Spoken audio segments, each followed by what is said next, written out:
late husband, Dr. Bill Rice, and I became interested in the deaf because our baby daughter, Betty, was deafened by meningitis when she was about 2 years old. That was a real heartache to us. When Betty was 3, she started to school. I was so excited. She was learning reading, writing, and arithmetic. Before long, however, I became aware of the fact that Betty wasn't learning anything about the Bible, and her father was a preacher. How would Betty learn the Bible? There wasn't anybody teaching or helping the deaf back in those days. I prayed about it. Finally, I felt like the Lord said, "You're not tied to your seat. Why don't you teach Betty?" So when Betty was 5 years old, every night I would have a Bible lesson with her. I began, "In the beginning, God created the heavens and the earth." This made us aware of the fact that there were many, many deaf in America, and they all needed to learn the Bible. How would we do it? We decided we need to have a camp. Then we could bring the deaf to the camp free of charge and teach them the Bible.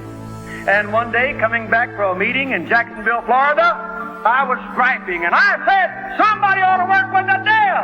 Great mission field." And my lovely wife said, "Don't you know who's going to work with the deaf?" And I said, "No." She said, "I do." And I said, "Well, I wish you'd tell me." And she said, "You are, and I'm going to help you."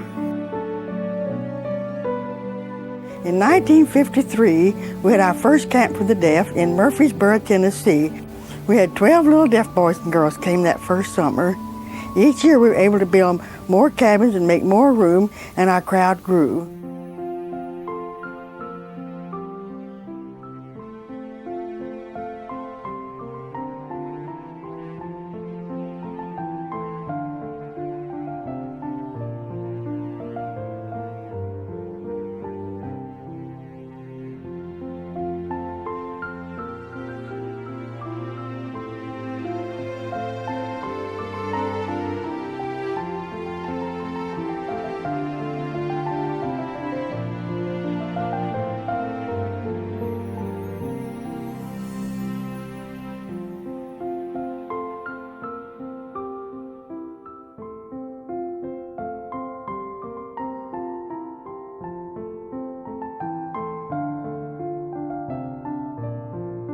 And as we grew, we began to realize we need help.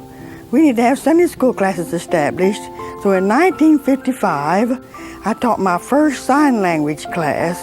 I learned a lot, but it was good. And I've been teaching classes ever since, many, many, many. You know, my husband always said, if it were easy, everyone would do it. The deaf need you. And sometimes they say, well, I just got 2 or 3. One needs you. One needs you. I hope you'll get in there and don't give up. Keep on. The deaf need you. There waits for me a glad tomorrow, where gates of pearl swing open wide, and when I pass that veil of sorrow, I'll dwell upon the other side. Someday, beyond the reach of mortal ken, someday, God only knows just where and when, the wheels of mortal life shall all stand still, and I shall go to dwell